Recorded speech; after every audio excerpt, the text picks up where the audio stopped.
안녕하세요. 함께 기도하시겠습니다. 우리를 언제나 사랑하시는 자비로우신 우리 주 아버지 하나님 감사합니다.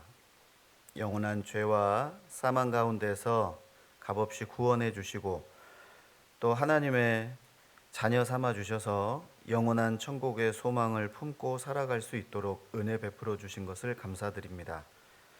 은혜 위에 은혜를 허락하셔서 주님 몸된 교회 가운데 지체 삼아 주시고 또 이 시간도 또 성령께서 교회들에게 하시는 말씀을 들으며 또 진리를 분별하며 믿음 가운데 살아갈 수 있도록 우리를 인도해 주심도 감사드립니다. 주님 다시 오시는 그날까지 우리에게 주신 그 복음의 은혜를 잃어진 영혼들에게 전하며 또 하나님 품으로 그 불쌍한 영혼들을 인도하는 그 일에 저희들 함께 복음의 신앙을 위해 협력할 수 있도록 하나님께서 더욱더 가르쳐 주시고 저희의 부족한 부분을 채워 주시기를 간절히 부탁드립니다. 오늘 주일을 맞이해서 주님 말씀 사모하여 모인 저희들에게 하나님의 말씀을 통해 각 사람에게 필요한 양식으로 채워주시고 하루하루를 살아가는데 필요한 양식으로 우리의 삶과 생각과 모든 것들을 변화시켜 주시옵소서. 성령께서 함께 해 주실 줄을 또 믿고 감사드립니다. 이 시간 해외에서 수고하시는 모든 선교사님들과 그의 가족들 일일이 기억해 주시고 은혜와 긍휼과 평강을 더해 주셔서 땅끝까지 복음을 전하라는 그 주의 명령이 온전히 이루어질 수 있도록 주님께서 함께 하시고 도와주시옵소서. 또 이 시간 이 자리에 함께 하지 못하나 우리 사랑하는 형제 자매님들 어느 곳에 어떠한 형편에 있든지 간에 늘 주님의 은혜의 날개로 보호해 주시고 또 다음 교제에는 함께 해서 주의 은혜를 나눌 수 있도록 자비를 베풀어 주옵소서. 또 지난 한 주간 낮 집회로 주님 복음이 또 전해지고 또 새로 구원받는 역사가 나타날 수 있도록 은혜 베풀어 주시고 위로해 주신 것을 감사드립니다. 그 분들 교회 안에서 잘 자리를 잡고 뿌리를 내리고 결실하는 신앙생활 할 수 있도록 주 성령께서 함께 하시고 도와주시옵소서. 또 다음 주에 있을 충계 바자회를 위해서도 함께 기도하고 있습니다. 준비하는 모든 손길 위에 주님 함께 하시고 또 초대되는 이 안강 지역의 그 귀한 영혼들 주님께서 우리의 신앙생활의 모습을 소망에 관한 이유를 또 물을 수 있는 기회가 되게 도와주시고 또 우리뿐만 아니라 모든 안강에 있는 모든 분들 참여한 모든 분들의 큰 잔치의 시간이 될 수 있도록 하나님 축복해 주시고 도와주시옵소서. 4월 7일부터 있을 중집회와 또 5월 까말릭 선교 또 5월에 있을 대집회 또 연이어서 저희들 행해야 할 많은 일들이 있습니다. 주님께서 앞서 행해 주시고 또 모든 것들 순적한 가운데 이루어질 수 있도록 도와주시옵소서. 이 짧은 시간 온전히 주님께 말씀의 시종을 부탁드리오니 주 성령께서 친히 인도해 주시고 도와주시옵소서. 우리를 사랑하시는 예수님 이름으로 기도드렸습니다. 아멘.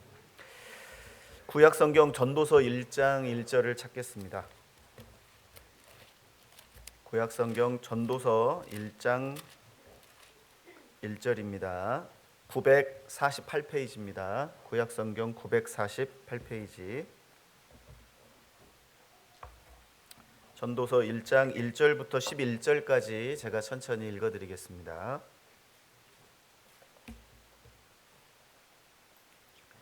다윗의 아들 예루살렘 왕 전도자의 말씀이라. 전도자가 가로되 헛되고 헛되며 헛되고 헛되니 모든 것이 헛되도다. 사람이 해 아래서 수고하는 모든 수고가 자기에게 무엇이 유익한고 한 세대는 가고 한 세대는 오되 땅은 영원히 있도다. 해는 떴다가 지며 그 떴던 곳으로 빨리 돌아가고 바람은 남으로 불다가 북으로 돌이키며 이리 돌며 저리 돌아 불던 곳으로 돌아가고 모든 강물은 다 바다로 흐르되 바다를 채우지 못하며 어느 곳으로 흐르든지 그리로 연하여 흐르느니라. 만물의 피곤함을 사람이 말로 다 할 수 없나니 눈은 보아도 족함이 없고 귀는 들어도 차지 아니하는도다. 이미 있던 것이 후에 다시 있겠고 이미 한 일을 후에 다시 할지라. 해 아래에는 새 것이 없나니 무엇을 가리켜 이르기를 보라 이것이 새 것이라 할 것이 있으랴. 우리 오래 전 세대에도 이미 있었느니라. 이전 세대를 기억함이 없으니 장래 세대도 그 후 세대가 기억함이 없으리라. 안녕하세요. 2주 만에 뵌 분도 계시는 것 같습니다. 대천 집회 잘 다녀오고 또 지난 한 주 오전 낮 집회로 말씀이 전해졌습니다. 함께 위에서 기도해 주신 모든 분들께 또 감사의 말씀을 드립니다.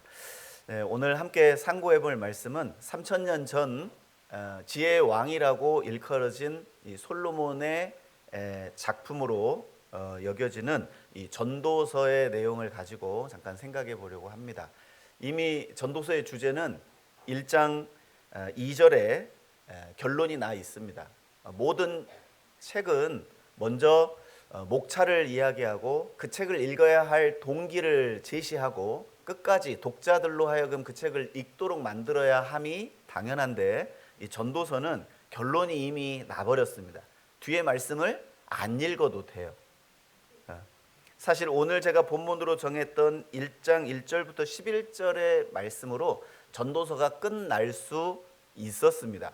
그런데 솔로몬은 그럼에도 불구하고 이 세상에 사는 모든 인생들에게 지금도 부를 위해, 지금도 성공을 위해, 지금도 쾌락을 위해 무작정 달려가고 있는 인생들에게 자신이 모든 걸 누려보고 이루어 본 사람으로서, 그 정점에 올라갔던 사람으로서 그 길에, 헛된 인생의 길을 돌이키라고 권면하는 내용이 바로 기록된 책이 전도서입니다. 그래서 책 이름이 누군가에게 진리의 길로 안내하는 책이다. 그래서 전도서라는 책 이름이 붙여졌고, 그리고 영문 이름으로 보면 우리가 이제 에반젤리스트라고 해서 전도자라고 이렇게 이름을 붙이는데, 전도서가 바로 그 전도자에 의해서 세상 인생들에게 전해지는 설교와 같다. 이렇게 책 이름을 설명할 수 있겠습니다.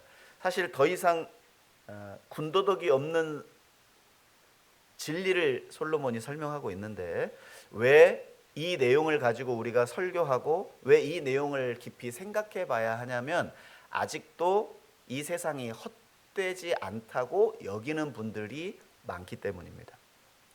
왜 전도서가 12장까지 길게 기록이 됐냐 하면, 자, 1장 1절부터 11절까지 결론은 이미 났어요. 모든 인생은 헛되다. 당신이 꿈꾸고 있는 것, 당신이 이루고자 하는 모든 것, 그리고 당신이 지금 하고 있는 모든 일을 원함 없이 모든 게 다 이루어진들 우리의 인생은 헛되다라는 것을 솔로몬은 선포하고 있습니다. 그러니 하루속히 그 헛된 인생에서 돌아서서 해 아래의 것들에게 소망을 두지 말고 해 위에 계신 하나님께 집중하고 하나님과의 올바른 관계를 취하라고 권면하는 책이 바로 전도서입니다. 그러니까 하나님을 모르고 전도서를 읽다 보면 인생의 회의에 빠지고 사실 자살하기 딱 좋은 책이 전도서입니다. 왜냐? 뭘 해도 의미가 없어요. 왜냐? 솔로몬은 임금이잖아요. 권력을 잡아봤죠. 솔로몬 왕 당시에 이스라엘은 전 세계 중심 국가였습니다. 그리고 이 세상 사람이 갖지 못할 초자연적인 지혜, 신적인 지혜를 가지고 있었던 사람이 솔로몬입니다. 그리고 모든 인생이 이 세상이 시작된 이후 한 인간이 누릴 수 있는 최고의 쾌락을 누렸던 사람이 솔로몬입니다. 사실 여기 앉아 계신 모든 분들의 하나님 알기 전, 구원 받기 전의 소원이 뭐죠? 성공, 돈, 쾌락입니다. 사실 그 세 가지를 모두 다 누려본 한 사람으로서 인생을 논한다는 건 참 의미 있는 일이죠. 즉 전도서는 솔로몬이 아니면 누구도 범접할 수 없는, 누구도 다룰 수 없는 그런 주제라고 볼 수 있습니다. 그래서 오늘 이 솔로몬의 이 전도서를 통해서 우리가 헛된 세상에 살고 있지만 헛되지 않은 인생을 사는 방법에 대해서 한번 같이 교훈을 나누도록 하겠습니다. 여기 전도서의 내용을 좀 정리해 드리면 핵심 단어가 몇 번이고 반복되는 단어들을 표시해 보면 이 책의 주제를 살펴볼 수 있는데, 전도서는 사람이라는 단어가 총 47번 나옵니다. 그리고 해 아래서라는 표현이 30회 정도 나오고, 수고라는 말이 36번, 36번, 그리고 헛되다는 말이 37번 반복됩니다. 자, 반복되는 단어들을 일일이 한 줄로 쭉 나누면 사람이 해 아래서 행하는 모든 수고가 헛되다. 이것이 전도서의 주제라고 말할 수 있습니다. 단 한 번뿐인 인생, 그 허무함을 극복하는 유일한 길은 바로 하나님과의 관계에 있다. 솔로몬은 그 짤막한 진리를 우리에게 이런 긴 글로 남겨놓고 있습니다. 여기 실로 잠깐 잡아두시고 잠언 1장 1절을 보겠습니다.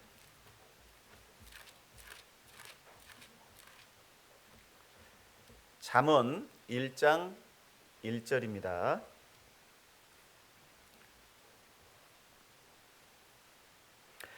다윗의 아들 이스라엘 왕 솔로몬의 잠언이라. 여러분, 잠언도 솔로몬의 글인데 이 잠언은 솔로몬의 지혜가 가장 출중할 때, 그의 전성기인 당시에 기록된 책이 잠언일 거예요. 그러면서 이 책의 완결편을 내고 자기 이름을 자랑스럽게 여기에 드러냅니다. 다윗의 아들 이스라엘 왕 솔로몬의 잠언이라. 자, 전도서 1장 1절 보겠습니다. 실로 잡아두셨죠? 전도서 1장 1절, 다윗의 아들 예루살렘 왕 전도자의 말씀이라.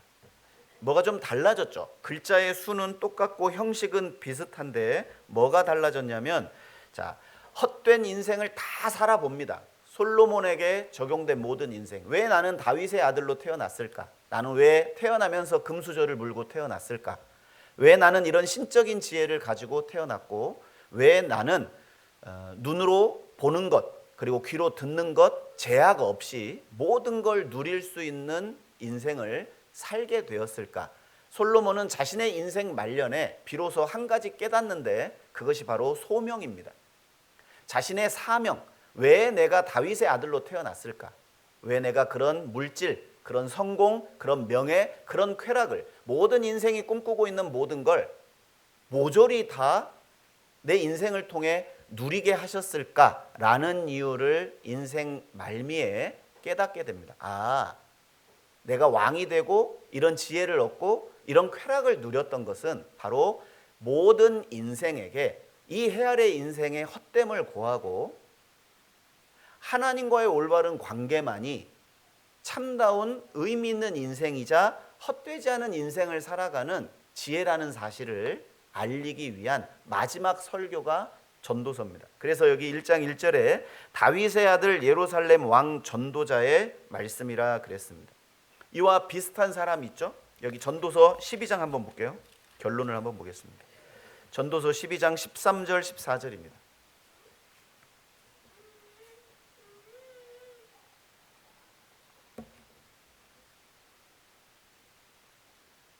일의 결국을 다 들었으니 하나님을 경외하고 그 명령을 지킬지어다. 이것이 사람의 본분이니라. 하나님은 모든 행위와 모든 은밀한 일을 선악간에 심판하시리라.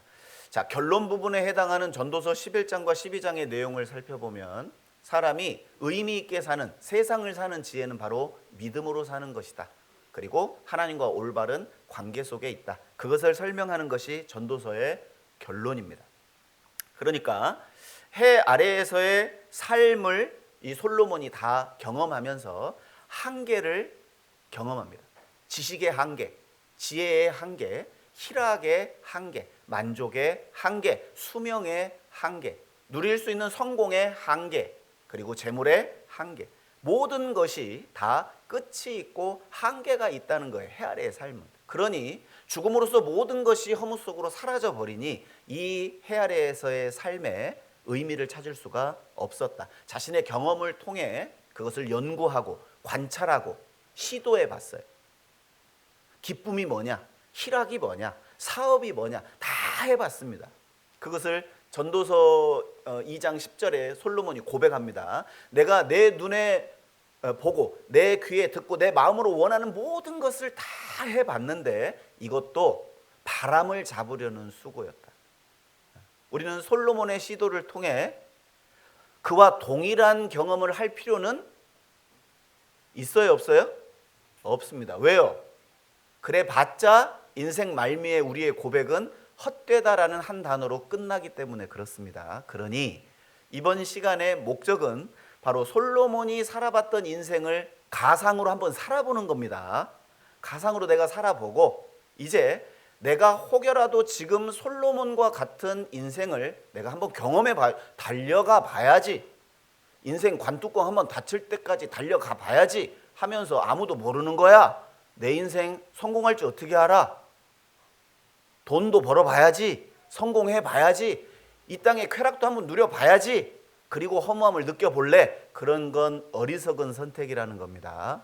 우리가 다 그것을 경험해보고 깨닫는 건 아니라는 거예요. 그러니 오늘 이 시간 왜 헤아의 인생이 헛된 인생인지, 그리고 그 허무함을 극복할 수 있는 방법은 무엇인지 솔로몬의 지혜를 통해 같이 생각해 보겠습니다. 다시 본문 전도서 1장 2절 보겠습니다. 2절. 자, 전도서의 결론을 여기 설명하고 있습니다. 전도자가 가로되 헛되고 헛되며 헛되고 헛되니 모든 것이 헛되도다. 자, 이 한 구절의 결론을 길게 설명한 내용이 바로 전도서 12장까지의 내용입니다. 그 중에 이 솔로몬은 신적인 지혜를 가지고 있었잖아요. 그래서 인생 말미에 하나님께서 창조하신 우주 만물 대자연의 현상을 통해 인생의 의미를 깨닫습니다. 그 중에 하나가 바로 3절입니다. 왜 인생이 헛되냐? 첫 번째 이유는 아무런 유익이 없다는 거예요. 3절 같이 읽겠습니다. 사람이 해 아래서 수고하는 모든 수고가 자기에게 무엇이 유익한고. 자, 우리 조상들도 이런 말 썼죠. 공술에 공수거. 그러니까 빈손으로 와서 빈손으로 가는 인생입니다.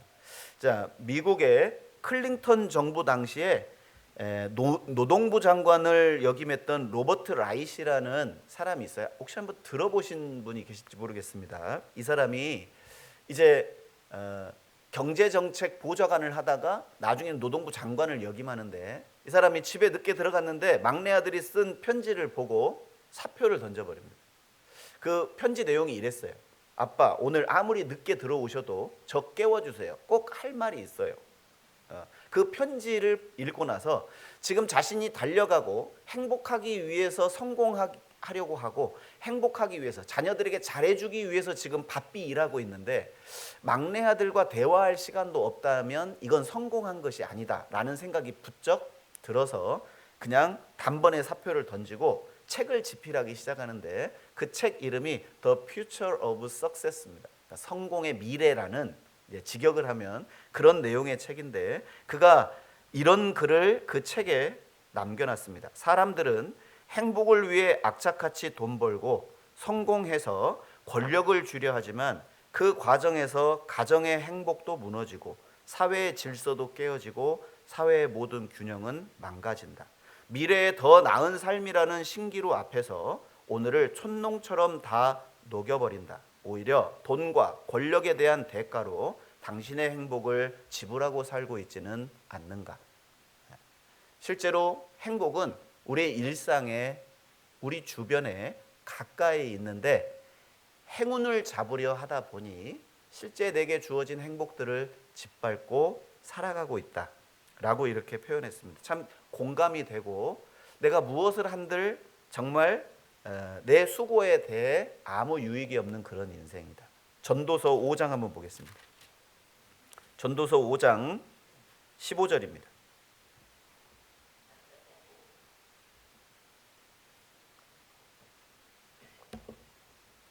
전도서 5장 15절.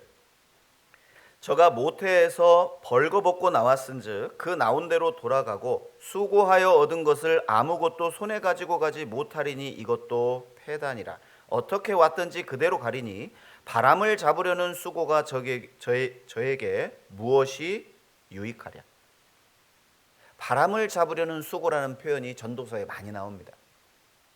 아무 유익이 없는 헛된 헛수고라는 의미죠. 그런데 여기 15절에 아무것도 손에 가지고 가지 못하리니 그랬어요. 결국 내가 이 해 아래서 태어나서 빈손으로 태어나서 지금 빈손으로 돌아갑니다. 결국 남는 게 없다는 거예요. 아무 유익이 없다. 그래서 제가 집회할 때 자주 쓰는 예화인데, 한 신문 기자가 아내와 열심히 돈을 벌어서 80평 주상복합 아파트, 한강뷰가 있는 주상복합 아파트 입주를 했어요.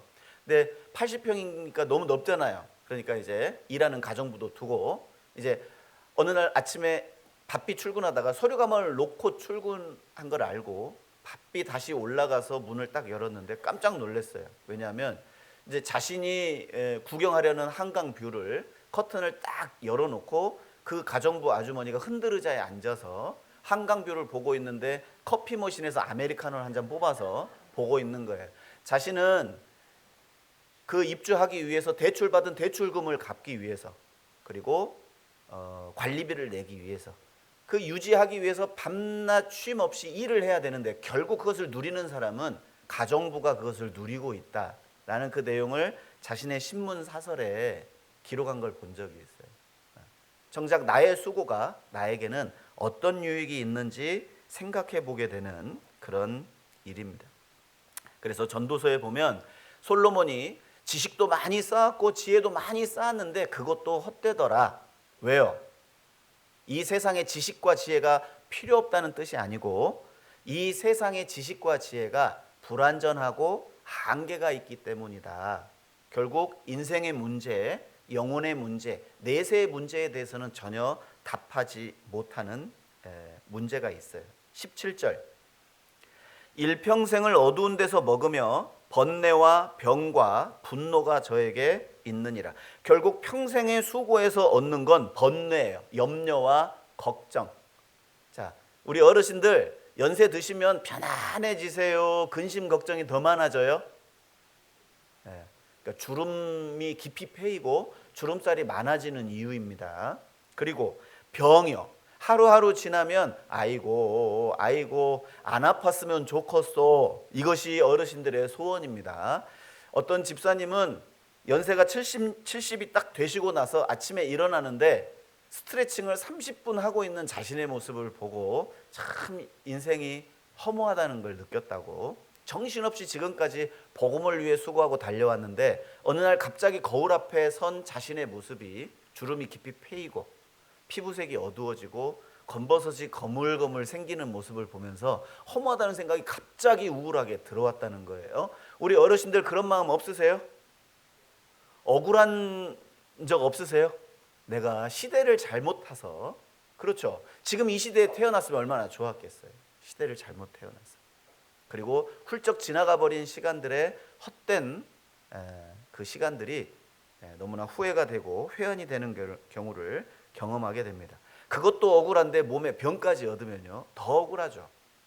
그리고 세 번째, 분노가 저에게 있느니라. 참 연세 드시면 이유를 알지 못하는 분노가 쌓입니다. 세상에 대한 분노, 자식에 대한 분노, 나 먼저 놓고 떠나간 서방님에 대한 분노, 혹은 나를 먼저 두고 간 아내에 대한 분노.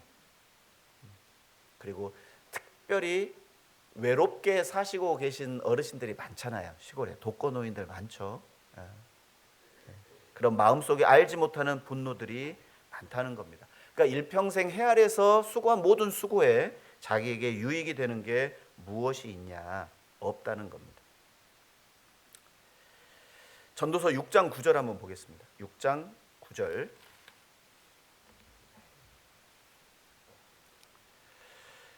눈으로 보는 것이 6장 9절. 눈으로 보는 것이 심령의 공상보다 나으나 이것도 헛되어 바람을 잡으려는 것이로다.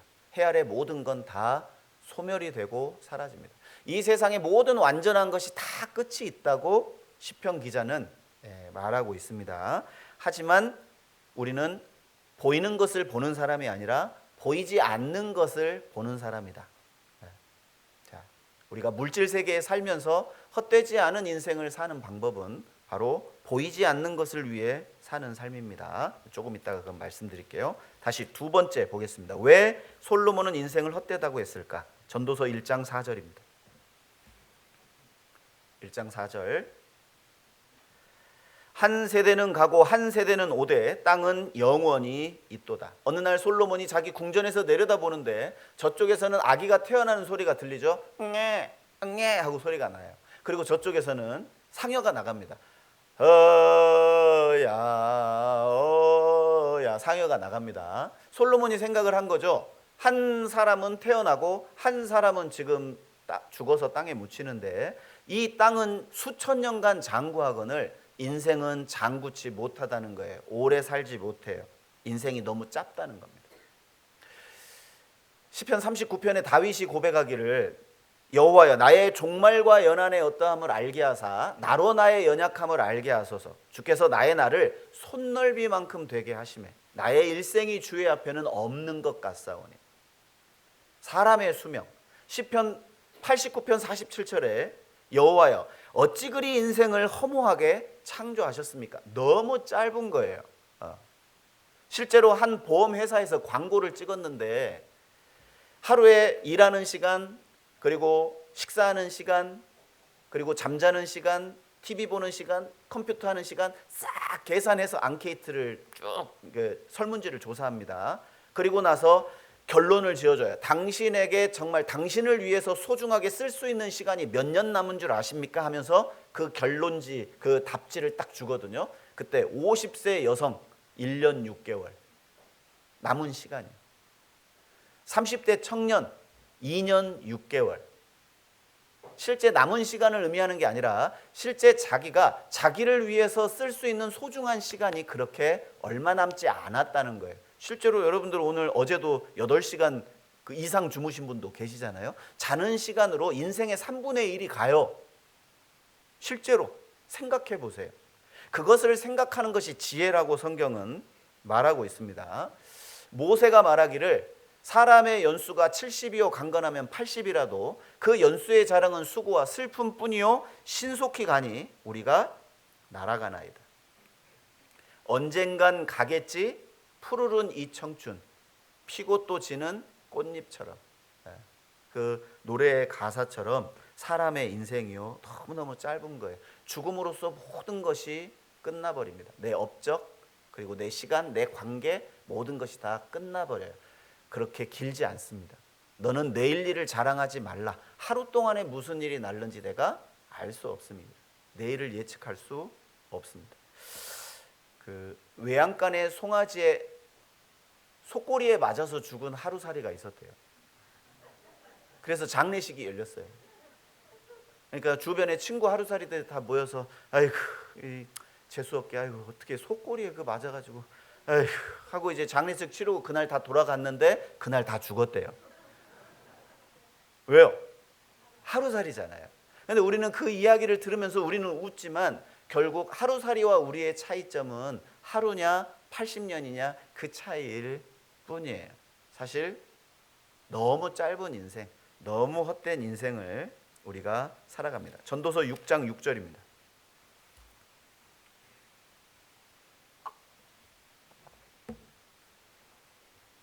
같이 읽겠습니다. 저가 비록 1000년의 갑절을 산다 할지라도 낙을 누리지 못하면 마침내 다 한 곳으로 돌아가는 것뿐이 아니냐. 1000년의 갑절을 산다 한들 생로병사, 인생은 고통의 연속이잖아요. 그러니 너무 오래 살아봐야 사실 더 고생만 할 뿐이라는 겁니다. 자, 세 번째, 왜 인생이 헛될까? 1장 5절 보겠습니다. 1장 5절. 해는 떴다가 지며 그 떴던 곳으로 빨리 돌아가고. 자, 아침에 해가 뜨는 모습을 보니까 솔로몬이 어두웠던 이 세상이 밝아지는 거예요. 쌀쌀했던 이 온도가 태양의 온기로 따뜻해짐을 느낍니다. 아이고 좋다 하는데 몇 시간 지나니까 서쪽으로 해가 혹 지어버리는 거예요. 어두움이 찾아옵니다.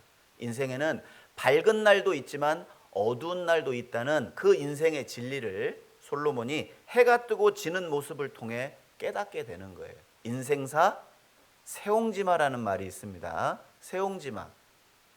중국 한 변방에 한 노인이 말을 키우고 있었는데 전 재산이에요.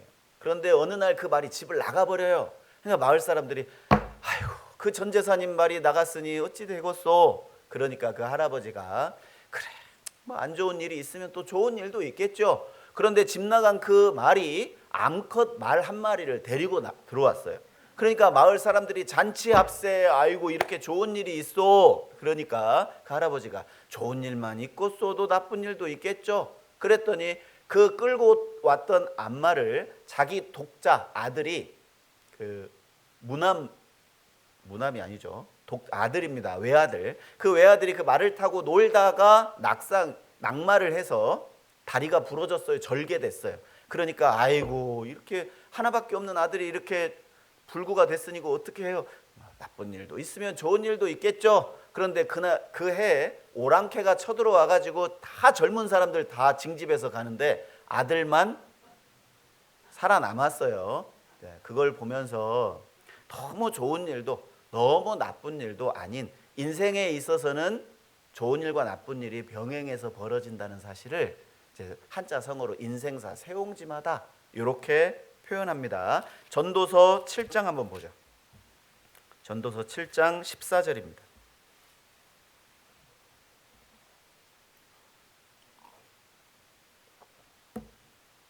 형통한 날에는 기뻐하고 곤고한 날에는 생각하라. 같이 읽겠습니다. 하나님이 이 두 가지를 병행하게 하사 사람으로 그 장래 일을 능히 행하려 알지 못하게 하셨느니라. 두 가지 일을 병행하게 하셨다고 했죠. 모든 시기와 우연은 하나님의 주권입니다. 그래서 전도서 3장에 보면 날 때가 있고 죽을 때가 있고 찢을 때가 있으면 꿰맬 때가 있다. 부정적인 때 긍정적인 때가 14번씩 반복이 돼요. 28번 때에 대한 이야기가 나오는데 모든 시기와 우연이 하나님의 섭리, 하나님의 뜻 가운데 이루어집니다. 여러분 인생의 각자의 인생 삶 속에 순간순간 벌어지는 모든 일이 우연이 없다는 거예요. 하나님과 상관없어도 모든 인생의 시시때때로 벌어지는 모든 일이 하나님의 개입이 있다는 사실을 밝히고 있어요. 하나님의 주권입니다. 사도행전 1장 7절에 때와 기한은 아버지께서 자기의 권한에 두셨다고 말씀하셨어요. 때와 기한은 하나님께 속한 겁니다. 창세기 1장 하나님께서 창조하시고 태양과 달과 별들을 만드신 후에 징조와 사시와 일자와 연한을 만드신 분이 하나님이세요. 참새 한 마리도 하나님이 명령하지 않으면 땅에 떨어지지 않는다고 말씀하셨어요. 우연은 없습니다. 하나님께서 정한 거예요. 예측할 수 없어요. 인간으로는 그걸 예측할 수 없게 하셨습니다. 왜냐? 형통한 날에는 기뻐하라는 거예요. 내게 좋은 일이 벌어지면 즐거워하세요. 하지만 내게 안 좋은 일이 생기거든 생각하라는 겁니다. 내게 왜 내 인생에 이 고난을 허락하셨는지, 왜 이것이 왔는지. 이사야 45장 7절입니다. 이사야 45장 7절.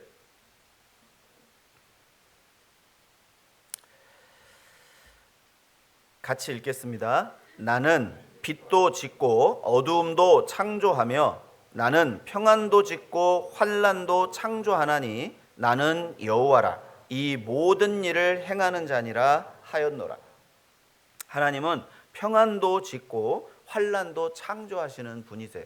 하나님의 뜻과 계획이 있는 거예요. 그래서 자기 인생을 불평하고 원망하고 그리고 하나님 앞에 신 앞에 자기의 인생을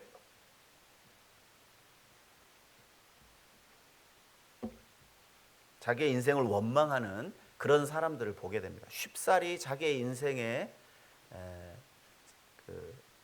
어떤 자기 생명을 소중하게 여기지 않고 유명을 달리하는 그런 사람들도 많죠.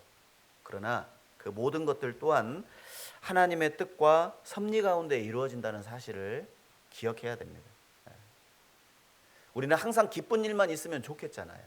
항상 좋은 일, 항상 내 일이 잘 되기를 바라지만 그렇지 않습니다. 항상 예측할 수 없는 어려움들이 우리의 인생을 위협하고 있어요. 그러니 항상 기쁘면 좋겠는데요. 웃을 때에도 마음에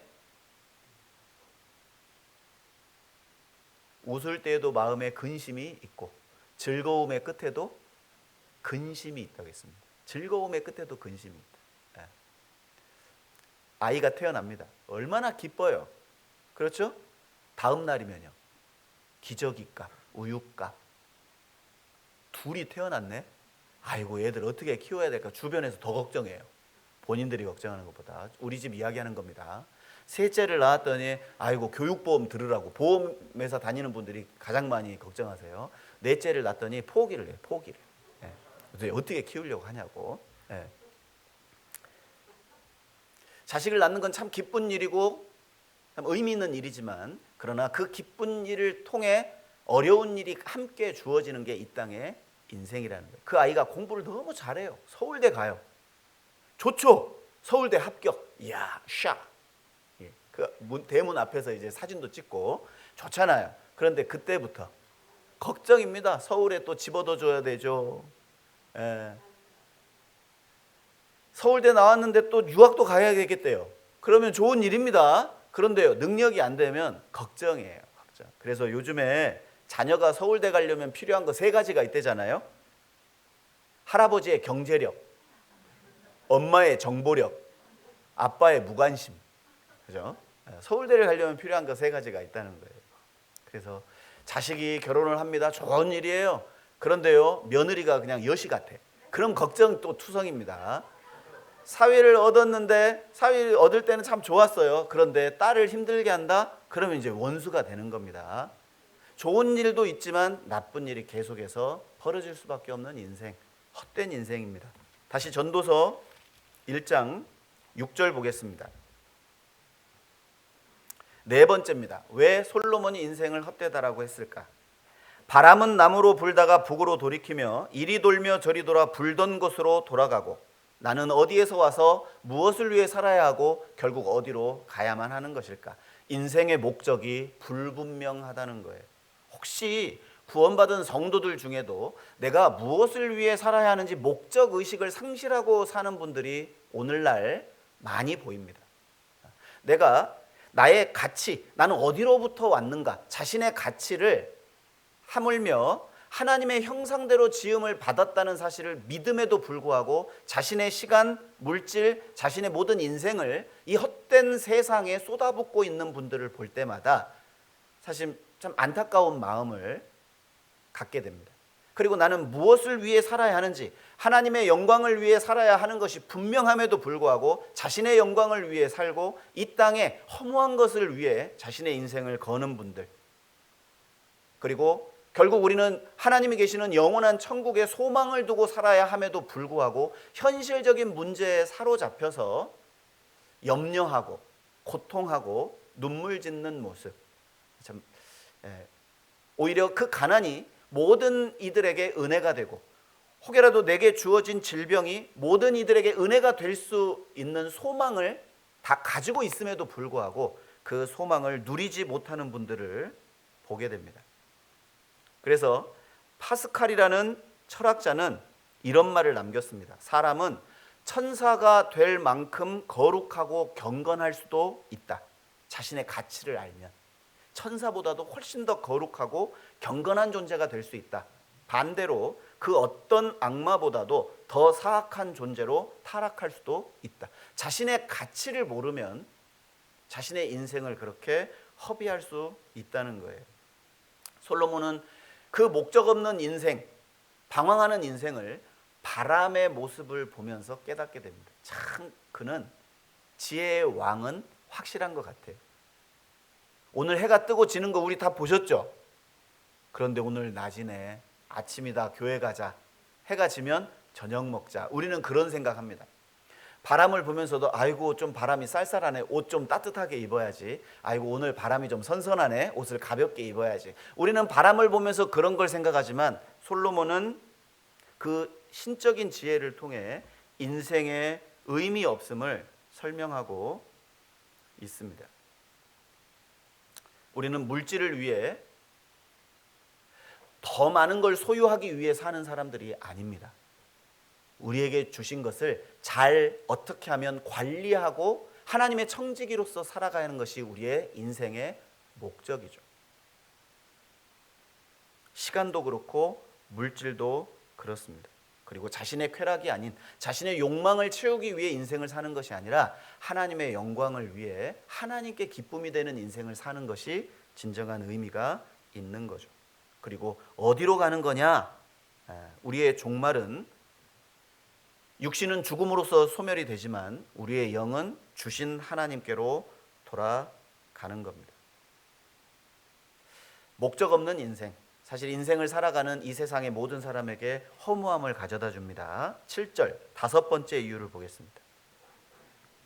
모든 강물은 다 바다로 흐르되 바다를 채우지 못하며 어느 곳으로 흐르든지 그리로 연하여 흐르느니라. 자, 솔로몬이 강물을 보니까 모든 강물이 다 쪼르르 흘러서 바다로 흘러 들어가는 모습을 보면서, 그런데 바다가 채워지지 않는 거죠. 그걸 보면서 자신의 마음을 봅니다. 자신은 지식도 지혜도 많은 사업도 그리고 수많은 쾌락도 수많은 성공도 어떻게 하면 이 자신의 마음을 채워보려고 채웠으나 채워지지 않는 자신의 마음, 허무한 그 마음을 강물과 바다로서 설명하고 있습니다.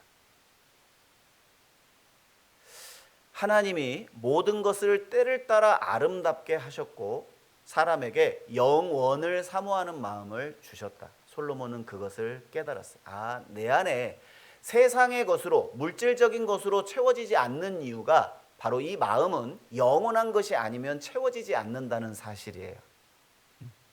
그래서 하숙생이라는 노래 아시죠? 인생은 나그네 길, 어디서 왔다가 어디로 가는가. 강물이 흘러가듯 떠돌아가는 길에 정일랑 두지 말라, 미련일랑 두지 말라. 두만강 푸른 모래 노젓는 뱃사공. 도만강만 강입니까? 소양강도 강이죠. 해저문 소양강에. 소양강만 강이에요? 낙동강도 강이죠. 낙동강 강바람이.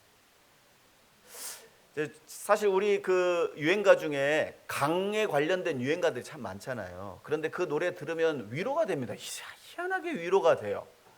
저도 지금 들어봤거든요. 지금 현재 들어봐도 이렇게 구슬프고 그 가사 한 구절 한 구절이 공감이 되는지 생각해 보면 그들 마음속에 빈 허공은 바로 본능에서 나오는 감정이라는 거예요. 영원한 것이 아니면 절대 만족할 수 없는 겁니다.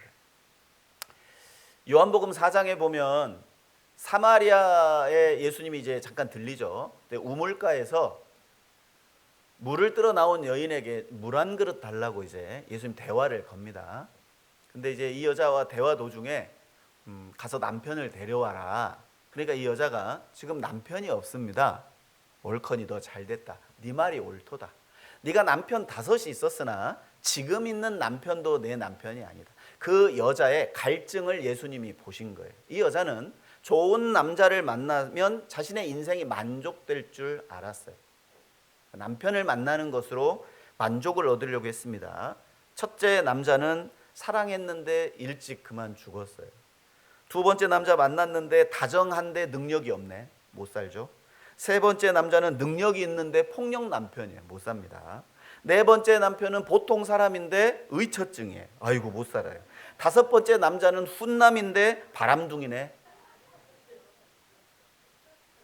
좋은 사람인데 도박 중독이네. 그럼 못 사는 거예요. 이런저런 이유가 다 있어요. 그러니까 그놈인 거예요. 그러니까 지금 6번째 남편하고 사는데도 그냥 그저 그런 상태로 살았던 겁니다. 이 내용 성경에 나오는 건 아니에요. 제가 재미를 덧붙여서 5번째 남편이 있었는데 지금 6번째 남자랑 사는데 별 의미 없다. 좀 그것을 설명을 드리는 겁니다.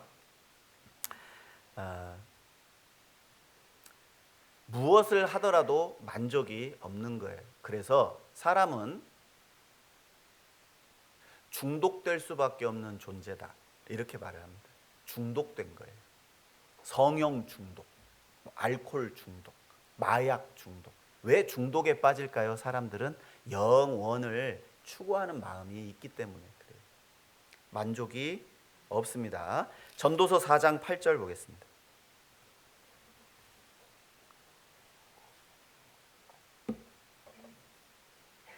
전도서 4장 8절 같이 읽겠습니다.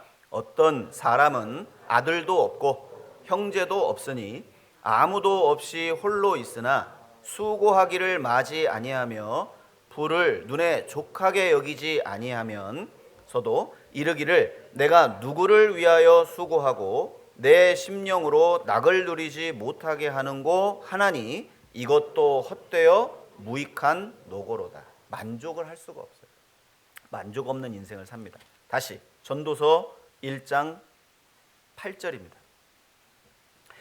여섯 번째, 인생이 헛된 이유를 이렇게 설명합니다. 만물의 피곤함을 사람이 말로 다 할 수 없나니 눈은 보아도 족함이 없고 귀는 들어도 차지 아니하는도다. 이미 있던 것이 후에 다시 있겠고 이미 한 일을 후에 다시 할지라 해 아래는 새 것이 없나니 그랬습니다. 자, 왜 인생이 헛되냐면 어리석은 거예요. 자, 솔로몬은 해가 뜨고 지는 모습, 바람의 움직임, 그리고 강물이 바다로 들어가는 것, 그리고 한 세대는 가고 한 세대는 오는 인생의 모든 모습을 통해 인생의 의미를 깨닫지만 사실 이 땅에 사는 중생들은, 이 땅에 사는 인생들은 사실 그 반복적인 모습을 평생 보면서도 그 인생의 조금이라도 인생의 의미를 헤아리거나 깨닫는 사람이 없다는 거예요. 어리석은 인생입니다. 누가복음 12장에 예수님 말씀하시기를 창고를 헐고 더 크게 짓고 성공한 한 사람이 등장하죠. 재물을 쌓을 곳이 없도록 너무 많이 주신 거예요. 근데 창고를 쌓아서 배를 두드리면서 이렇게 말합니다. 내 영혼아, 여러 해 쓸 물건을 많이 쌓아두었으니 평안히 쉬고 먹고 마시고 즐거워하자 하리니. 어리석은 자요. 어리석은 자요. 오늘 밤에 내 영혼을 도로 찾으리니. 어리석은 인생입니다. 자기를 위해서 재물을 쌓아두고 하나님께 대하여 부요치 못한 자가 다 그와 같을 것이다. 톨스토이의 인생이라는 책이 있습니다. 거기에 한 예화가 나오는데 한 사람이 맹수에게 쫓겨서 도망치다가 절벽에서 미끄러져서 떨어졌어요. 그런데 구사일생으로 나뭇가지 하나를 붙잡습니다. 그리고 한참 동안 있는데 위에 쳐다보니까 맹수가 노려보고 있어요. 그리고 밑에 떨어지려고 봤더니 밑에는 독사가 입을 크게 벌리고 있어요. 이러지도 못하고 저러지도 못하는 상황이에요. 그게 무슨 뜻이죠? 시간은 우리를 쫓아오고 있고 결국에 우리를 기다리고 있는 건 죽음이라는 끝이 기다리고 있어요. 그 가운데 우리는 아둥바둥 나뭇가지 하나를 쥐고 있는데 앞불싸 흰쥐와 검은쥐가 나뭇가지를 갉아먹고 있네. 흰쥐는 낮이고요, 검은쥐는 밤이에요. 그 시간의 흐름에 따라 나뭇가지가 점점 끊어지고 있습니다. 그런데 가만히 있는데 입에 달콤한 것이 한 방울 떨어져요. 봤더니 꿀이에요, 꿀. 꿀이 한 방울 떨어지니까 혀로 맛을 보면서 그 꿀을 바라보면서 한 입, 두 입 먹고 있는 모습의 사진을, 그의 이야기 속에서 그림을 그린 그림이 유명한 그림입니다. 그것처럼 우리는 무엇인가의 정신에 팔려서 인생의 허무함을 잊어버린 채 인생이 잘 될 거라는 신기루를 통해 헛된 인생을 지금도 속아서 살고 있다는 거예요. 어리석은 인생입니다. 시대를 분별하지 못하는 어리석음. 내가 지금 어디에서 와서 무엇을 위해 그리고 어디로 향해 가야 되는지 정확한 방향성을 가지고 살아야 하는데 혼란함 속에서 속아서 혼잡한 가운데 사는 인생이라는 겁니다. 그리고 일곱 번째 보죠. 10절입니다. 무엇을 가리켜 이르기를 보라 이것이 새 것이라 할 것이 있으랴. 우리 오래전 세대에도 이미 있었느니라. 이전 세대를 기억함이 없으니 장래 세대도 그 후 세대가 기억함이 없으리라. 해 아래 새 것이 없다. 이 말은 무슨 말이냐면 보편적인 허물을 벗어날 수 없다는 거예요. 이 세상에 문명은 발전해 왔습니다. 그런데 죽음의 문제를 해결할 수 없어요. 문명은 발전해 왔는데 종교, 사상, 철학이 인생의 문제를 해결할 수 없어요. 지금도 동일하게 그 문제는 우리를 괴롭힙니다. 인생의 허무는 전 시대에 적용되고 현존하는 모든 것은 이미 있는 것을 응용해서 만든 것뿐이에요. 여러분들 지금 최신 기술이 나오고 최신 이전에 알지 못하던 작품들이 나오고 기계들을 사용하고 있잖아요. 사실 그것은 새롭게 창조된 게 아니라 하나님이 태초에 이 세상을 창조하실 때 있었던 재료를 가지고 모양만 달리 만들어서 사용하는 것뿐이에요. 해 아래 새 것은 지금까지 없었습니다. 인생의 허물을 근본적으로 바꿀 만한 새로운 시도와 방법은 지금까지 단 한 차례도 없었다는 거예요. 창세기 5장 한번 보겠습니다.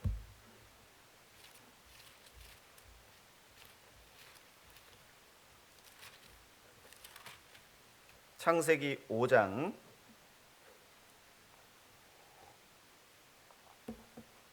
4절 5절입니다. 4절 5절.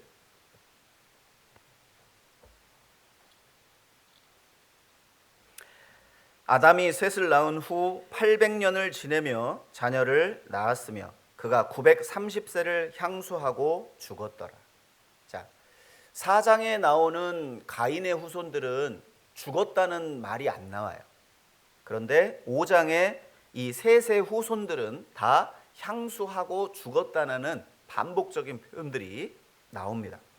왜냐하면 가인의 후손들은 육신의 삶은 숨을 쉬고 살았지만 하나님과는 관계가 끊어졌던 족보고, 창세기 5장의 셋의 후손들은 바로 하나님 앞에 신앙을 가지고 살아있는 사람들의 모습이었어요. 실제로 하나님 앞에 살다가 결국 그 인생을 향수하고 죽었다, 이렇게 표현하고 있습니다. 문화인류학자 어니스트 베커라는 사람이 있는데, 이 사람이 죽음의 부정이라는 책에서 이런 글을 남겼습니다. 사람은 죽지 않기 위해서 문명을 발전시켜 왔대요. 죽지 않으려고. 그러니까 창세기 4장에 보면 가인의 후손들이 무기를 발전시키고 농업기술을 발전시키고 그리고 문화 예술을 발전시킨 내용이 나와요. 창세기 4장에. 그런데 그들이 왜 그것을 만들었냐면 죽음을 부정하기 위해서. 예를 들어서 굶어 죽지 않기 위해서 농업을 발전시켜 왔대요. 인류는. 그러니까 추위로부터, 더위로부터 살기 위해서 건축을 발전시켜 왔고, 병들어 죽지 않기 위해서 의학을 발전시켜 왔다는 거예요. 그러니까 인간의 문명은 죽음을 부정하고 죽음을 이겨보려고 시도하는 과정 속에서 문명이 발전해 왔다. 하지만 죽음을 극복할 수 없었던 거예요. 그러니까 해 아래 새 것. 근본적으로 우리가 열심히 노력하면 가치 있는 인생, 살만한 인생이 되느냐? 절대 불가능하다. 그것을 설명하고 있는 겁니다. 그러면 솔로몬이 전도서 1장 1절부터 11절에 밝힌 그 헛된 세상, 그 헛된 세상에서 그 근본적인 헛된 인생을 바꿔볼 수 있는 방법이 있느냐? 자, 그 내용을 한번 보겠습니다. 헛되지 않은 인생, 예레미야 31장 보겠습니다.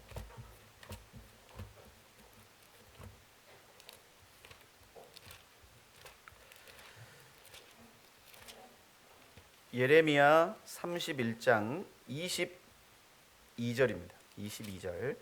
1101페이지입니다. 구약성경 1101페이지.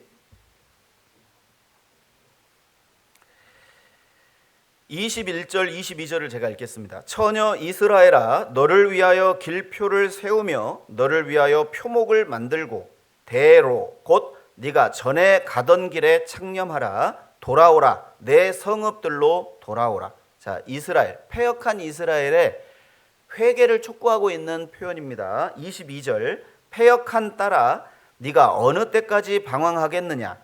여호와가 새 일을 세상에 창조하였나니 곧 여자가 남자를 안으리라. 이 말의 정확한 번역은 처녀가 남자, 아이를 안으리라, 그런 뜻이에요. 그러니까 패역한 이스라엘에게 예수님, 메시아의 탄생을 예고하면서 너희들은 그 패역한 길에서 돌아서라고 하는 메시지를 예레미야가 전한 겁니다. 그런데 거기에 새 일을 세상에 창조한다고 말씀하셨어요. 하나님께서 새 일, 이전의 일이 아닌 새 일을 창조하십니다. 그것이 무엇인지 보겠습니다. 31절 봅니다. 31절. 나 여호와가 말하노라. 보라, 날이 이르리니 내가 이스라엘 집과 유다 집에 새 언약을 세우리라 그랬습니다. 나 여호와가 말하노라. 이 언약은 내가 그들의 열조의 손을 잡고 애굽 땅에서 인도하여 내던 날에 세운 것과 같지 아니할 것은 내가 그들의 남편이 되었어도 그들이 내 언약을 파하였음이니라. 구약 시대 이스라엘 백성과 맺은 시내산의 언약과 비교가 안 된다는 거예요. 새 언약을 세울 거다. 누구를 근거로요? 여자가 아는 그 남자를 근거로 해서 새 언약을 맺게 될 거다. 33절. 나 여호와가 말하노라. 그러나 그날 후에 내가 이스라엘 집에 세울 언약은 이러하니 곧 내가 나의 법을 그들의 속에 두며 그 마음에 기록하여 나는 그들의 하나님이 되고 그들은 내 백성이 될 것이라.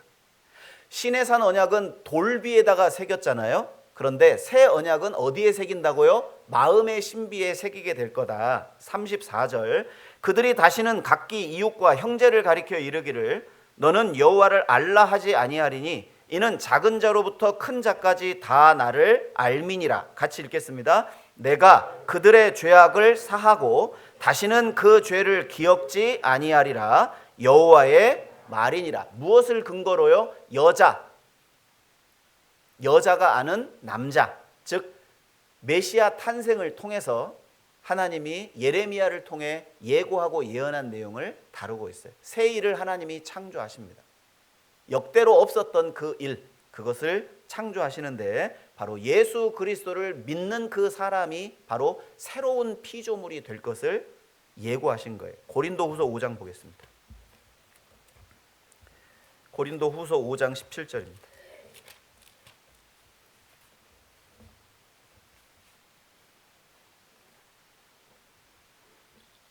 고린도후서 5장 17절 같이 읽겠습니다. 그런즉 누구든지 그리스도 안에 있으면 새로운 피조물이라. 이전 것은 지나갔으니 보라 새 것이 되었도다. 자, 전도서 1장에는 헛된 인생의 이유를 7가지 쭉 거론해 놨잖아요. 그걸 역순으로 가면 정확하게 헛되지 않은 인생을 설명하게 됩니다. 첫째, 해 아래 새 것이 없다는 것이 제일 마지막이었잖아요. 그런데 예수 그리스도를 통해서 절대 불변할 것 같은 그 내용이 사실 우리 인생에 변혁을 가져오고 개혁을 가져오고 새로운 피조물로서 삶을 살아가게 만드는 거예요. 그런즉 누구든지 그리스도 안에 있으면 새로운 피조물이라. 이전 것은 지나갔으니 보라 새 것이 되었도다. 새로운 생명이죠. 거듭난 생명. 사람이 거듭나지 아니하면 하나님 나라를 볼 수 없다라고 말씀하셨고, 이는 혈통으로나 육정으로나 사람의 뜻으로 나지 아니하고 오직 하나님께로서 난 자들이니라. 하나님께로부터 생명을 받은 생명이에요. 성령입니다. 성령을 선물로 받을 때 그때부터 새로운 피조물의 삶이 시작이 되는 거예요. 우리는 해 아래에 살고 있지만 해 아래에 소망을 두고 사는 사람이 아니라 저 천국의 소망을 두고 살아가는 하루의 삶이 시작이 되는 겁니다. 로마서 6장 보겠습니다. 고린도전서 앞에 있습니다. 로마서 6장 4절입니다.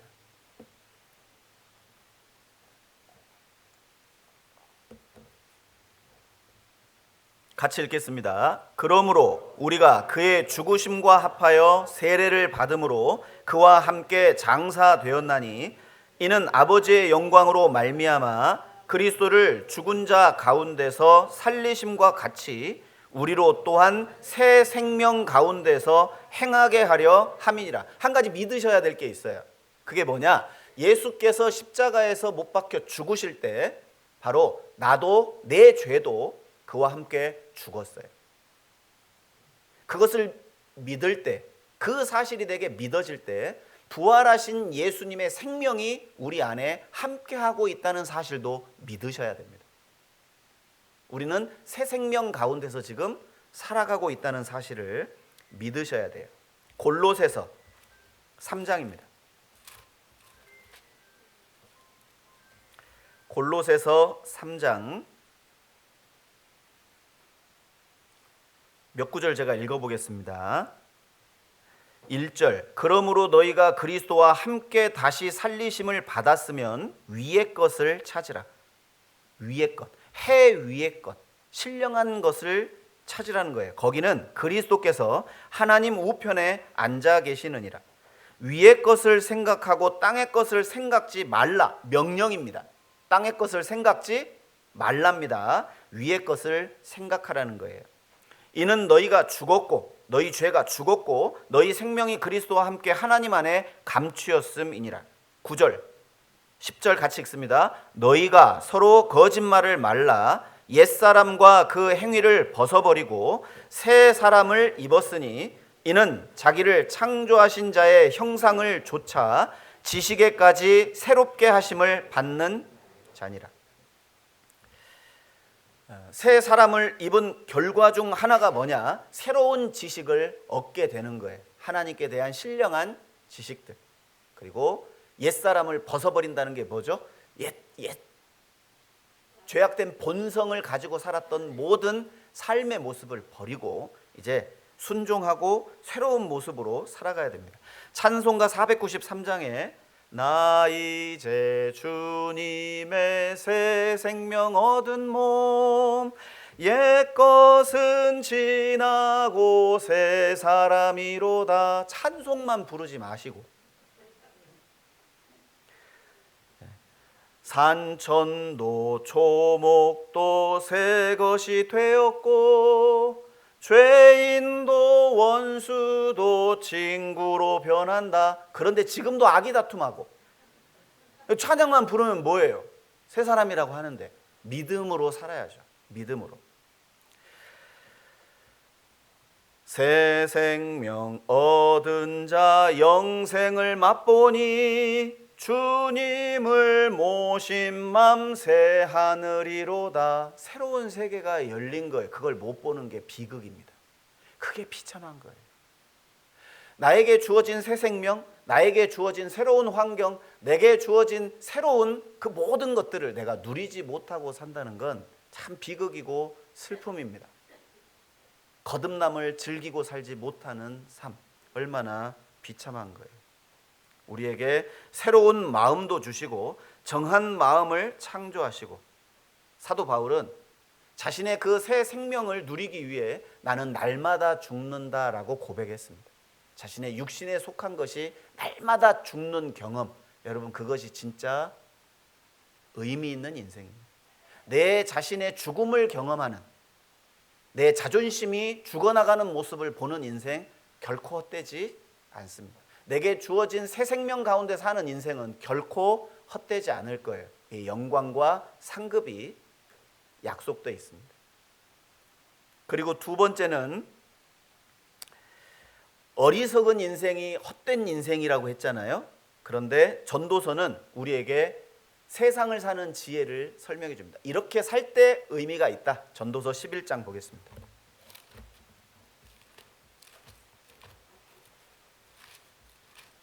전도서 11장 1절 보겠습니다. 1절. 너는 내 식물을 물 위에 던지라. 여러 날 후에 도로 찾으리라. 7에게나 8에게 나눠줄지어다. 무슨 재앙이 땅에 임할는지 내가 알지 못함이니라. 구름에 비가 가득하면 땅에 쏟아지며 나무가 나무로나 북으로나 쓰러지면 그 쓰러진 곳에 그냥 있으리라. 풍세를 살펴보는 자는 파종하지 아니할 것이요 구름을 바라보는 자는 거두지 아니하리라. 바람의 길이 어떠함과 아이벤 자의 태에서 뼈가 어떻게 자라는 것을 네가 알지 못함 같이 만사를 성취하시는 하나님의 일을 내가 알지 못하느니라. 너는 아침에 씨를 뿌리고 저녁에도 손을 거두지 말라. 이것이 잘 될런지 저것이 잘 될런지 혹 둘이 다 잘 될런지 알지 못함이니라. 자, 이 세상에 사는 지혜, 믿음으로 살라고 권면하고 있습니다. 여기 보시면 앞에서 솔로몬은 인생은 마치 수레바퀴가 돌아가는 것처럼 모든 것에 무의미한 반복이라고 설명했던 그가 아니다. 인생은 무의미한 수레바퀴가 도는 것처럼 반복되는 인생이 아니라 하나님의 영광을 위해 그리고 내게 주어진 즐거움 그리고 내게 주어진 낙을 즐기는 것은 잘못된 게 아니라 그 인생을 살면서 선을 행할 기회가 있을 때 선을 행하라고 권면하고 있어요. 그것도 믿음으로. 1절 너는 내 식물을 물 위에 던지라 여러 날 후에 도로 찾게 될 것이다. 1절부터 6절까지 읽어보시면 반복적으로 이 내용을 설명합니다. 우리에게 주어진 환경은 결코 이상적이지 않다는 거예요. 어떤 일이 벌어질지 우리는 모르는 인생을 삽니다. 이 세상은 불법이 가득 차 있고 불공정하고 불의한 세상이고 모순투성이인 세상이에요. 그럴지라도 선을 행하는데 지체하지 말고 선을 행하고 살라는 거죠. 왜요? 여러 날 후에 도로 찾게 될 거라는 거예요. 믿음으로 행하라고 권면하고 있습니다. 보답을 바라지 말고 행하라. 왜? 갚아주시는 분이 하나님이시기 때문이에요. 나중을 생각하는 지혜와 믿음을 가지라는 겁니다. 결국 모든 것을 아시는 하나님께서 그 행한 대로 갚아주실 것을 믿기 때문에 그래요. 그러니까 믿음으로 사는 것이 진정으로 헛되지 않은 인생, 헛되지 않은 삶을 사는 겁니다. 바람과 구름을 살피다가 기회를 잃어버리지 않도록 항상 부지런히 선을 행하라.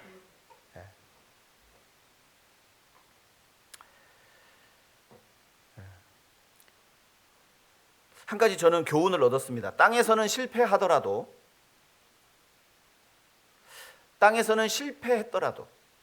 땅에서 했던 내 시도, 나의 선, 나의 노력이 혹 결과를 가져오지 못했다 하더라도 낙심하지 말고 실망하지 마라. 반드시 하늘에서 더 큰 성공으로 너에게 보응이 있을 것이다. 믿음으로 행하라. 그리고 11장 7절입니다. 빛은 실로 아름다운 것이라 눈으로 해를 보는 것이 즐거운 일이로다. 사람이 여러 해를 살면 항상 즐거워할지로다. 그러나 캄캄한 날이 많으리니 그 날을 생각할지로다. 장래일은 다 헛되도다. 9절 같이 읽습니다. 청년이여 내 어린 때를 즐거워하며 내 청년의 날을 마음에 기뻐하여 마음에 원하는 길과 내 눈이 보는 대로 조차 행하라. 그러나 하나님이 이 모든 일로 인하여 너를 심판하실 줄 알라. 의미 있는 인생, 헛되지 않은 인생을 사시려면 인생의 끝을 생각하십시오. 나의 종말을 항상 생각하시라는 거예요. 그것이 모든 그리스도인의 신앙관 그리고 현실의 감각이어야 합니다. 죽음으로 모든 것이 끝이 아니라 죽는 그날, 주님 앞에 서는 그날, 그리고 그 죽음이 나에게 현실인 것처럼 오늘 하루가 나의 인생의 마지막 날이 될 수 있는 것처럼 인생을 살 때 그 사람은 정말 삶의 소중한 지혜를 가지고 살게 될 거예요. 그래서 여기 보면 9절에 젊은 청년들에게 교훈하는 세 가지 핵심적인 단어가 나오는데 첫 번째 9절에 즐거워하라는 거예요. 인생을 즐거워하라는 겁니다. 젊었을 때 하나님이 허락하신 인생의 축복을 즐거워하라. 그리고 10절 그런즉 근심으로 내 마음에서 떠나게 하며 무엇을 떠나게 해요? 슬픔의 원인인 염려와 죄를 생활에서 떠나게 해야 됩니다. 그것이 지혜죠. 그리고 12장 1절 너는 청년의 때 곧 곤고한 날이 이르기 전 나는 아무 낙이 없다고 할 해가 가깝기 전에 너의 창조자를 기억하라고 말합니다. 젊은 시절 하나님을 섬기고 그를 경외하라는 거예요. 언제까지? 12장 1절부터 7절까지 우리의 인생이 나이가 들고 쇠약해지는 과정을 비유적으로 시적으로 표현한 내용이 12장 1절부터 7절까지 쭉 기록이 돼 있어요. 그 죽음이 눈앞에 오기 전까지 내가 이제 나이가 들어서 내 의지로 할 수 없는 때가 곧 옵니다. 그 전에 빠르게 즐거워하고 떠나게 하고 기억하라고 권면합니다. 그리고 12장 13절 14절 일의 결국을 다 들었으니 하나님을 경외하고 그 명령을 지킬지어다. 이것이 사람의 본분이니라. 하나님은 모든 행위와 모든 은밀한 일을 선악간에 심판하시리라. 여호와 앞에 마지막 그리스도의 심판대 앞에 섰을 때 공력이 나타날 때 그때 남는 인생, 남기는 인생 믿음으로 살아야 됩니다. 믿음으로 살 때 진정으로 의미 있는 인생을 살아가게 될 거예요. 그리고 또 하나 우리가 헛되지 않은 인생을 살기 위해서는 만족 없는 인생이 아니라 만족하고 풍족한 인생을 사는 것이 진짜 의미 있는 인생이겠죠. 요한복음 7장 한번 보겠습니다. 요한복음 7장 37절입니다. 37절.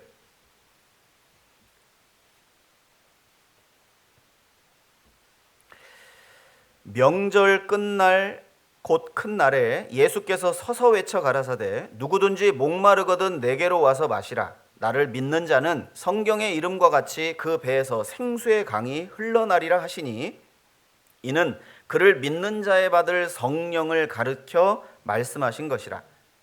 거기까지 읽겠습니다. 38절에 보면 나를 믿는 자는 성경의 이름과 같이 그 배에서 생수의 강이 흘러나리라 하시니. 자, 어떤 인생이 정말 헛되지 않은 인생일까? 이전에는 내 이 마음을 채우려고 온갖 노력하고 시도하면서 살아왔던 인생이죠. 그런데 이제는요, 영원한 것을 소유한 사람이 됐어요. 성령의 충만을 받을 때 잔에 흘러 넘치는 인생, 누군가에게 나의 기쁨과 그리고 나의 즐거움과 그리고 나의 이 평안과 안식과 그 모든 축복을 나누는 인생. 여러분, 우리는 부요한 인생을 살아야 돼요. 여러분, 그리스도인들은 얼굴에 가난함이 비춰지면 안 됩니다. 그리스도인은 우리 얼굴 속에 과거가 비춰지면 안 돼요. 그건 죄입니다. 하나님 앞에. 여러분, 이전과 이후가 확연한 차이가 있는 사람들이 그리스도인이거든요. 그런데 가끔은 얼굴에 일주일간의 노고가 꽉 쪄들어서 이제 오시는 분들이 계세요. 이분이 누가 봐도 일주일 어떻게 살았는지를 금방 이제 알게 되는 얼굴이죠. 과연 나는 주변 사람들에게 어떻게 비춰지는 모습으로 살아갈까? 사도 바울은 지족하기를 배웠다고 말합니다. 그 어떠한 형편에 있든지 간에 지족하는 방법을 배웠다. 그리고 디모데전서 6장 6절에 보면 지족의 삶, 족한 줄로 알라고 말씀하셨거든요. 그러니까 지나치게 이 세상에 욕심 부리지 마라. 지나친 거예요. 그러니까 내가 이 땅에 살려면 물질도 필요합니다. 돈은 범사에 유용되어 필요한 거죠. 하지만 지나치게 돈을 사랑할 필요는 없어요. 돈을 벌 필요는 있지만 사랑할 필요는 없습니다. 왜냐하면 일만하게 뿌리가 되거든요. 그냥 매일매일 주어지는 일용할 양식에 족하고 일용할 양식에 하나님이 그것을 통해서 나를 도와주고 계신다는 믿음 하나면 충분하다는 겁니다. 다시 디모데전서 6장 한번 보죠. 6장 10절입니다. 이거 이제 집회 때 잠깐 말씀을 드렸는데 이거 잠깐 한번 같이 생각해 보죠. 디모데전서 6장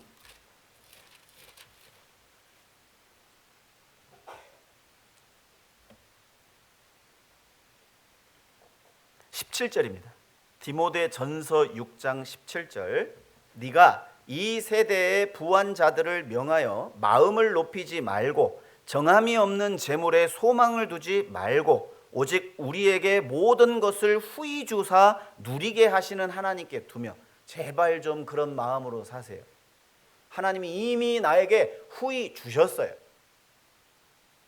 가난도 후히 주셨어요.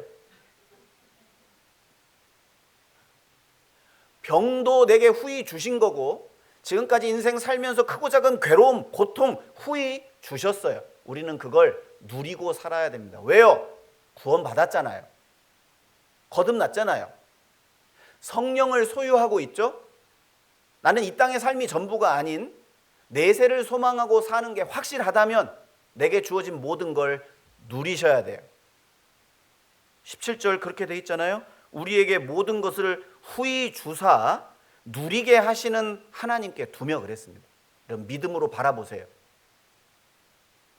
천국에 가시면 꼭 이 설교 기억하세요. 그래, 예전에 내가 그거 들었지. 맞아. 이 설교 꼭 기억하세요. 천국에 가시면 가난 없어요. 돈 꾸는 거 없습니다. 천국 가면. 몸 아픈 거 없어요. 병원도 없어요. 장례식도 없어요. 눈물도 없어요. 천국에 가시면 영원히 그러니 이 땅에서 눈물 누리는 거예요. 가난 누리고 계신 거예요. 지금 가난 잠시 잠깐 누리는 거예요. 절대 천국에선 절대 구경도 못 해요. 가난을. 배고픔 이 땅에서만 내가 누리는 거고, 몸이 아프고 병든 거 이 땅에서만 내가 누릴 수 있어요. 바로 그리스도께서 받은, 육신을 입고 받은 그 고통을 조금이라도 내가 느껴보고 누릴 수 있고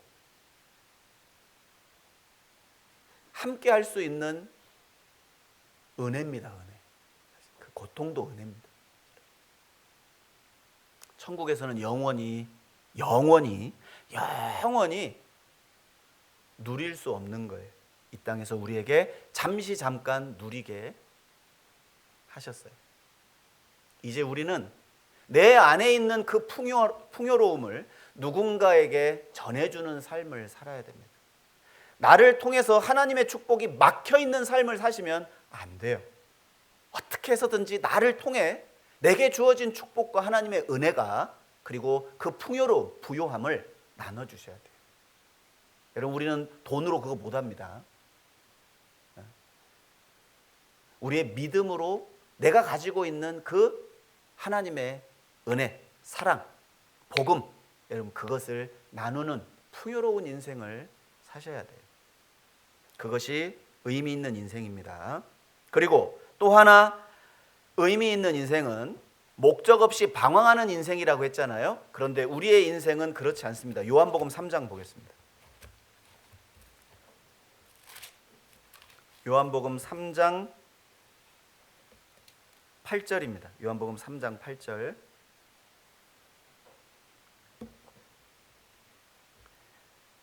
바람이 임의로 불매 네가 그 소리를 들어도 어디서 오며 어디로 가는지 알지 못하나니 성령으로 난 사람은 다 이러하니라. 여러분 우리는 하나님의 영이 우리 안에 거하고 계시는 그리스도인입니다. 그러니까 너희 속에 그리스도의 영이 거하시면 너희가 육신에 있지 아니하고 영에 있나니 그랬어요. 우리는 육신의 생각을 조차 사는 사람이 아니라 영의 생각은 생명과 평안이라고 했죠. 영의 생각에 사로잡혀서 살아야 돼요. 그런데 왜 육신의 생각과 영의 생각이 서로 대립할 때 왜 우리는 영의 생각을 못 붙잡는 걸까요? 바로 내 인생의 주인이 성령이시라는 걸 인정하지 않기 때문에 그래요. 성령이 내 삶의 주인이 되셔야 돼요. 내 안에 그리스도를 주인으로 삼고 사셔야 됩니다. 로마서 8장 14절 15절에 보면 무릇 하나님의 영으로 인도함을 받는 그들은 곧 하나님의 아들이라 그랬습니다. 우리는 다시 무서워하는 종의 영을 받지 아니하였고 양자의 영을 받았으므로 아바 아버지라 부르짖느니라. 우리는 두려워하는 영이 아니라 아들의 영을 가지고 있잖아요. 성령께서 성령의 뜻대로 사는 인생, 그것이 우리의 인생의 목적입니다. 하나님께서 내 인생을 이끌어가는 방향, 그리고 이끌어가는 쪽으로 순종하고 나아가는 삶이요 진짜 의미 있는 인생인 거예요. 그것이 결코 영원히 기억되고 영원히 하나님께 칭찬받을 겁니다. 그리고 다섯 번째, 인생사 세옹지마라고 했잖아요. 좋은 일이 있을지 나쁜 일이 있을지 우리 삶 속에 고난이 닥쳐옵니다. 로마서 8장 있습니다. 로마서 8장 17절입니다. 로마서 8장 17절. 자녀이면 또한 후사 곧 하나님의 후사요 그리스도와 함께한 후사니 우리가 그와 함께 영광을 받기 위하여 고난도 함께 받아야 될 것이니라. 여러분, 구원받은 후에 그리스도인에게 주어지는 모든 고생은요, 고생이 아니에요. 의미 없이 나를 힘들게 만드는 고생이 아니라 고난입니다.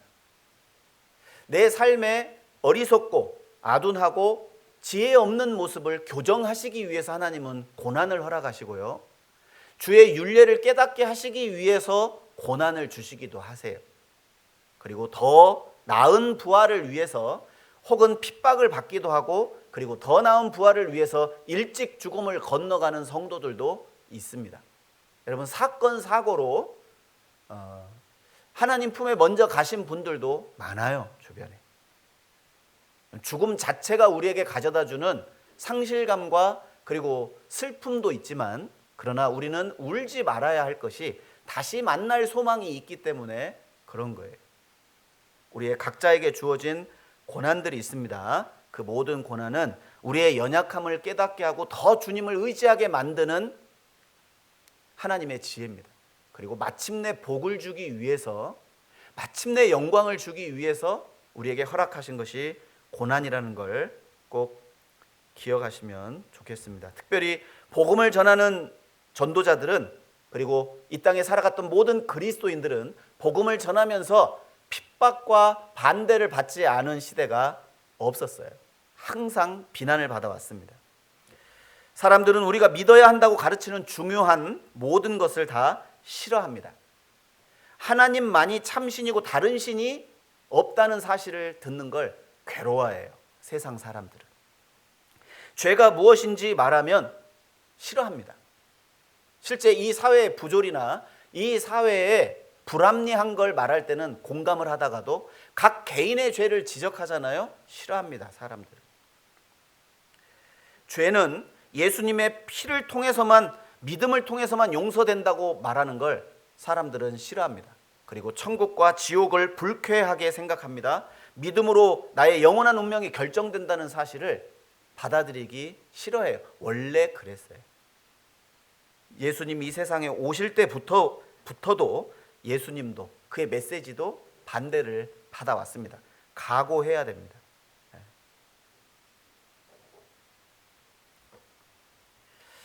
모세가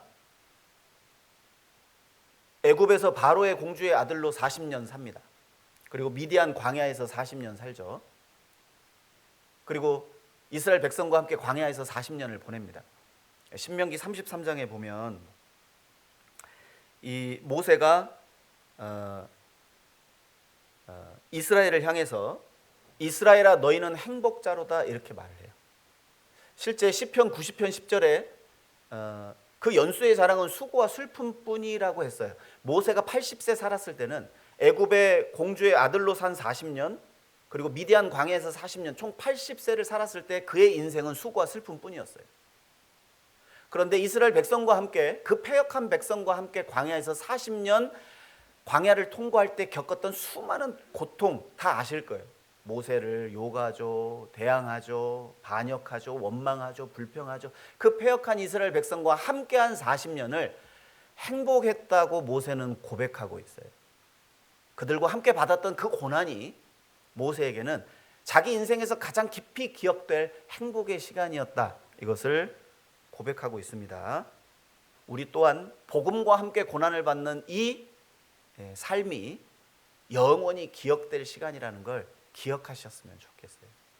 그리고 여섯 번째, 시간이 없네요. 요한계시록 14장 바로 찾겠습니다. 요한계시록 14장 13절입니다. 요한계시록 14장 13절.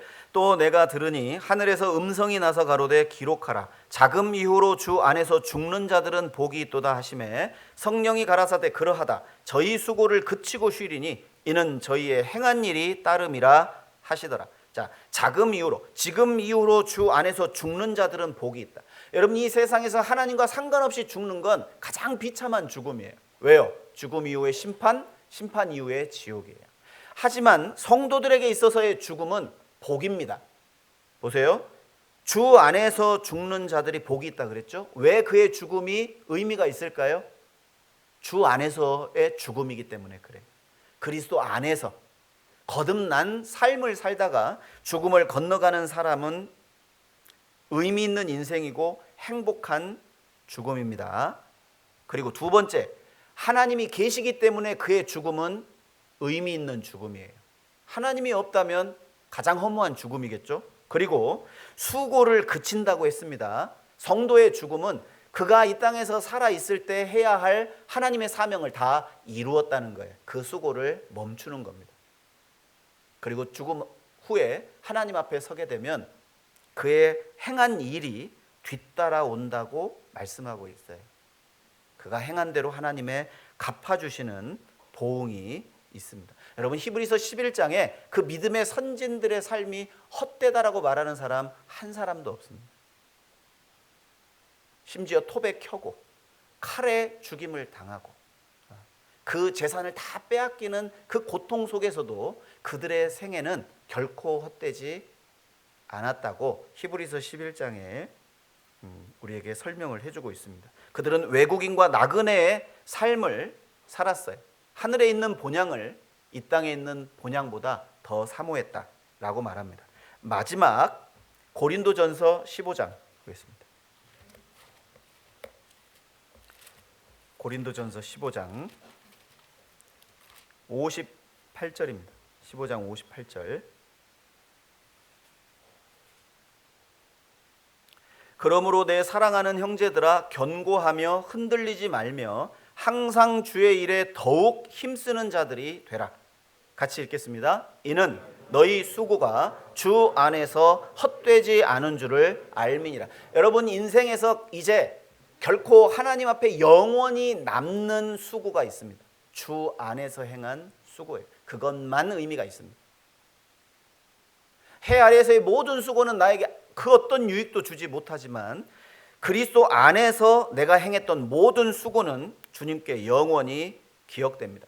복음의 신앙을 위해서 협력한 모든 일들, 그 순간순간이 다 기억될 거고, 복음을 위해 희생했던 모든 시간, 그리고 내가 아이들을 가르쳤다, 그리고 주방에서 음식을 준비했다, 그리고 말씀을 듣는 영혼들을 위해 기도했던 그 순간순간에 그 손을 모으고 기도했던 그 시간 하나하나가 1분 1초가 영원히 기억될 날이 올 거라는 거예요. 소자 중 한 사람에게 냉수 한 그릇 떠준 것도 하나님이 잊지 않을 거다. 내가 선지자의 이름으로 선지자를 대접하고 의인의 이름으로 의인을 대접한 사람에게 결코 그의 상을 내가 잊지 않겠다라고 약속하셨어요. 아이고, 나 죽겠다, 나 이렇게 살다가 나 죽겠다, 그런 마음 혹여라도 갖지 마세요. 그 죽음은 순교요. 그렇게 사시다가 죽으면 순교입니다. 그러니까 그런 회환, 그런 낙심, 그런 절망케 하는 육신의 생각을 버리고 이제 복음의 신앙을 위해서 이제 비전 안강 300입니다. 그 300 될 때까지 쉴 생각 하지 마세요. 저도 안 쉴 테니까 각오하세요. 아이고 죽겠다 이런 말씀 절대 하지 마세요. 그렇게 살아야 주님 앞에 갔을 때 떳떳한 일이 떳떳하게 주님 앞에 설 수 있을 거예요. 다니엘서 12장 2절 3절에 보면 많은 사람들을 옳은 길로 돌아오게 하는 자는 궁창에 별과 같이 영원토록 비칠 거라고 했습니다.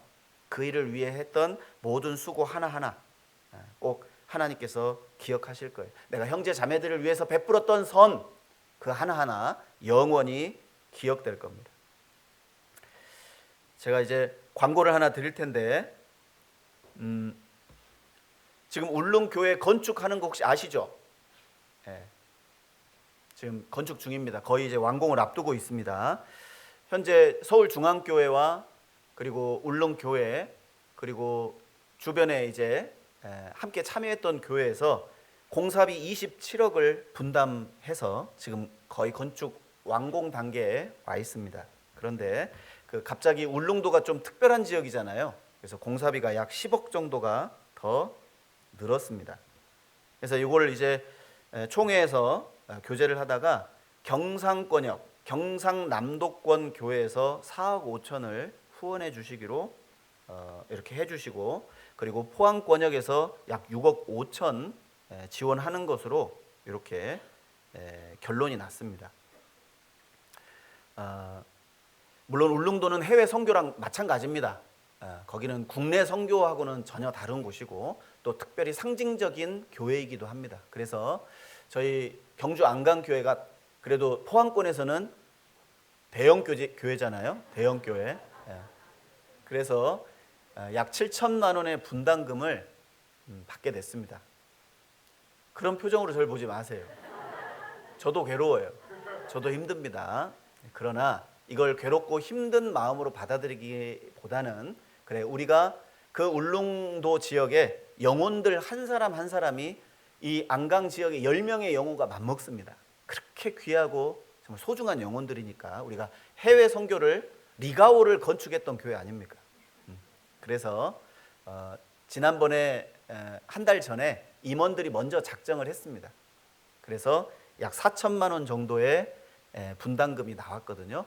근데 이제 오늘 이제 제가 교회적으로 광고를 안 할 수도 있지만 광고를 하는 이유는 그 영광에 참여할 기회를 드리는 거예요. 그래서 뒤에 헌금함 입구 쪽에 작정 용지가 있습니다. 그래서 혹여라도 나는 소문으로 들었는데 나도 적게나마 조금이라도 내가 도움이 되고 싶다라고 생각하시는 분들은 그 작정 용지에 금액을 좀 기록해 주시고 그리고 여기 회계부에 제출해 주시면 좋겠습니다. 아니면은 헌금함에 넣어 주셔도 되고요. 혹여라도 부담이 되실까 봐 말씀드리지만 안 하셔도 됩니다. 안 하셔도 되고 그리고 우리가 울릉교회를 후원한다는 마음으로 그 지역의 복음화를 위해서 내가 작게나마 조금이라도 후원하고 싶다는 마음이 있으시면 모두 다 동참해 주시기를 부탁드리겠습니다. 기도하시겠습니다. 하나님 감사합니다. 오늘도 주일을 맞이해서 또 주님 말씀 사모하여 모인 저희들에게 헛된 세상, 헛되지 않은 인생을 살아가도록 해주신 것 감사드립니다. 우리가 하루하루 새로운 피조물로서의 삶을 살아가며 우리에게 주어진 하루하루의 생애가 인생의 마지막 날인 것처럼 진정한 의미를 가지고 주의 뜻에 따라 주의 영광을 바라보고 하나님 앞에 칭찬과 영광과 존귀를 모두 얻는 우리의 생애가 되도록 도와주시옵소서. 지금 울릉 교회에 지금 건축 중에 있습니다. 이 건축이 무난하게 완수되고 그리고 그 모든 전국에 있는 모든 교회가 한마음 한뜻이 되어서 그 지역의 복음을 위해 기도하고 있습니다. 주님께서 굽어 살펴주시고 주님께서 혹여라도 그 역사를 통해서 모든 교회가 복음으로 하나가 되고 또 복음이 그 지역에 온전히 증거가 돼서 모든 울릉 지역의 영혼들이 복음을 듣는 그날까지 우리가 함께 기도하고 협력할 수 있는 우리가 교회가 되도록 도와주시옵소서. 이후에 모든 시간도 온전히 주님께 부탁드리며 우리를 사랑하시는 예수님 이름으로 기도드렸습니다. 아멘.